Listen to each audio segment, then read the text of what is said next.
Time. I'd first like to say congratulations to you two. Kaylee was great tonight. Lane, dashing young lad. Very good as usual. And I'd like to thank Mr. and Mrs. Bitch for having us here, and Mr. and Mrs. Simmons. There you guys are. And thank you for the wonderful rehearsal dinner last night. That was a lot of fun. I don't know if anybody got to thank you already, but we were pretty joke. So I've known Lane for a long time, 15 years. We've been friends since we were 12. And we went to junior high school together, Kaylee too. And we never really hung out with Kaylee that much. She was always a nice girl, but we didn't really hang out. And even after high school, I don't know if we really kept in touch with Kaylee. So then when Lane started telling me that they were texting, this was a couple years ago, so they were texting and then they're going on ride-outs in the squad car together. First thought that came to my mind was, man, some people will literally do anything to get out of speed. But I think as the months went on, we came to see that that wasn't the case. And I think today finally proves that you were not trying to get out of speed. It was definitely a much higher offense.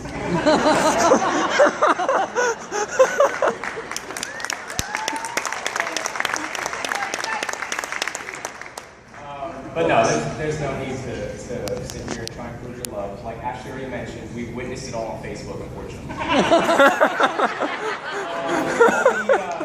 Oh, baby, sugar lumps, my heart hurts, I haven't seen you in 20 minutes. My personal favorite, I think, was, oh, this movie we're watching is awesome. Oh, I remember that. Like, if you're sitting a foot away from each other, that's real dedication. You can post each other's Facebook, So, you did do that. So, anyway, so back to what I was saying, I do not think you're a criminal, okay? Facebook only proves that we can charge you with stealing Lane's heart. But unfortunately, for those charges, you'll be serving a lifetime sentence. Kill him! So, I guess while we're talking about the law, everybody who knew Lane before he was a police officer, I want you to sit here and raise your hands up. There should be a lot of people here. You did, I know you did. Mom, Dad, Allie, Chris, okay, everybody. All right. You knew Lane too, raise your hand. Hey, Brian. Get that hand up, let's go. Okay. All right. Now, anybody who thought Lane was actually going to become a cop, keep your hand up. John, put that hand down. Okay, that's exactly what. All right. So I didn't expect it either. I mean, growing up, we would go see like all the Fast and Furious movies, which the first few, I mean, think about the ones now, the first few. Where's it going? And Lane loved those movies. That's all he wanted to do. He wanted to pimp out rides, trick him out and everything. So that's what I thought he'd go into. But looking back, there were definitely signs that Lane was destined to be a police officer. And by signs, I mean his relationship with donuts. Now, everybody, well, not everybody, there's a few of us that know the story. She knows. There was a story of the Michigan Donutter, which, for some circumstances, unfortunately, I cannot speak about. So I'll go to another story that happened after we got out of college. That looks like he did my house. And I think Lane was in the academy at that time. And me and him and my brother were playing in a basketball league together. And he's in Grapevine, so we pass by that Krispy Kreme over there all the time. And I think my mom gave us like a stack of like Krispy Kreme. It was like one free donut or whatever. You could only use one a day. So every time after a game, you could have one. And I'll never forget, there was this one night, we're driving by, and we passed Krispy Kreme. And Lane turns to me and goes, hey man, what happened? Why did we stop? I said, hey man, we're out of tickets. No more free donuts. And he just sat there, he didn't say anything, just kind of put his head down, and just like looked, at the floor of the car, they're just kind of sitting. And that was probably the saddest I've ever seen Lane.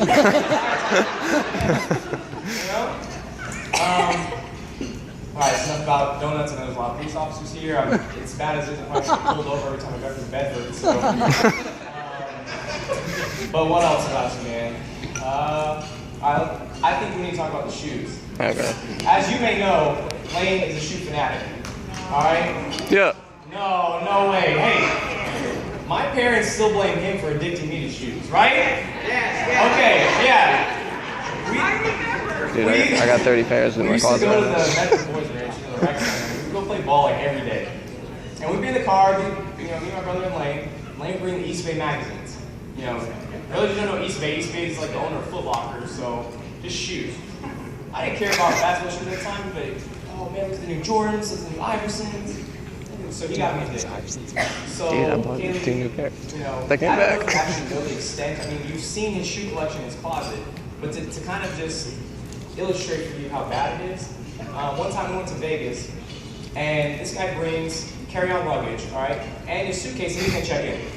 So the rest of us, we just had some carry-on baggage, and we're almost late because Lane has to check in his bag, all right.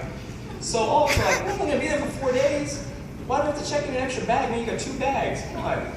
So we're all give him a hard time and everything. We get to Caesars, and we hear in the room, Lane's cursing and yelling. I'm like, dude, what happened? So we see him like going through his bag and everything. We thought, oh man, TSA must have sold something when they were, checking in or whatever. And no, his bottle of cologne that he couldn't bring on the plane broke on his dedicated shoe suitcase. So his 8 pair of shoes for the 4 days that we were there, luckily they're not ruined at all. But you did manage to buy, I think, a few pairs of shoes. It was at least one pair of shoes.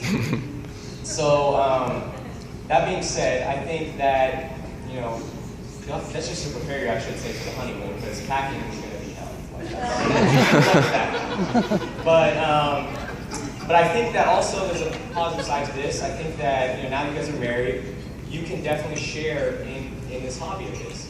So to kind of start off your collection, I would like to present you with your first pair of shoes since you guys are married. Brother, would you come up here, please?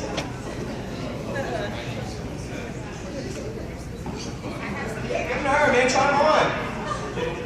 They're comfy. You're going to be dancing all night, so. And I thought the colors of your wedding were mint, but I guess I was wrong. So that. Nice. All right. No high tops. No high tops. Uh-oh. Hey, let's go ahead and turn, all right? Do the mic thing. You get the mic back afterwards, all right? All right, but Lane, how bad is Lane drooling right now? Dude, it's kind of hard to see a pair of shoes and you didn't get one, I'm sorry.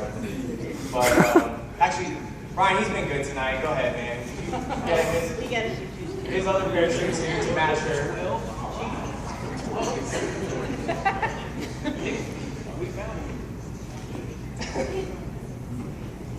So now you guys have a new hobby together, now you're married. So I hope you continue the tradition, Galen.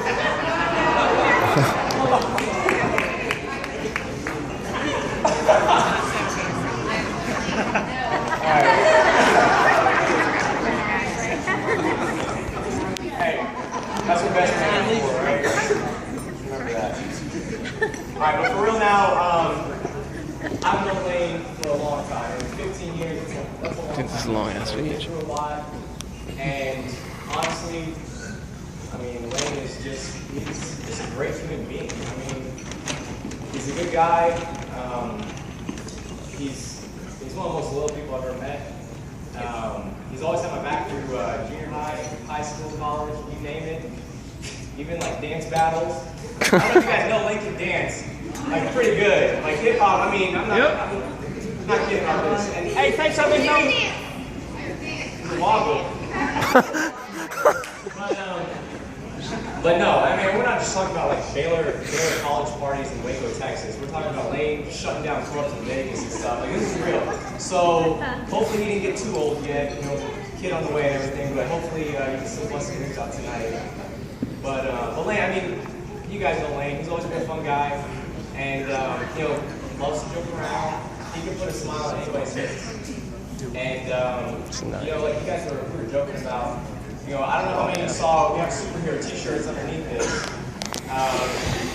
So that's like joking aside. I'm sure, you're not a Captain America or a Ninja Turtle, although I'm sure you wish you were a Ninja Turtle.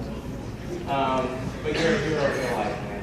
And you watch over and protect so many people and you're just really good at what you do. And honestly, couldn't be more proud to call you. So.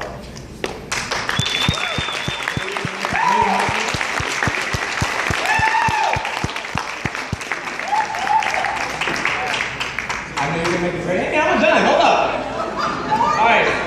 Hey, come on. Great husband. I think you're gonna make a great wife because I mean I've never seen this guy this happy. So I think I can speak for myself and the rest of the Caucasian temptations over here. When I said I love you guys. I'm happy for you. I wish you a long, happy, healthy life together, and the best is yet to come. So.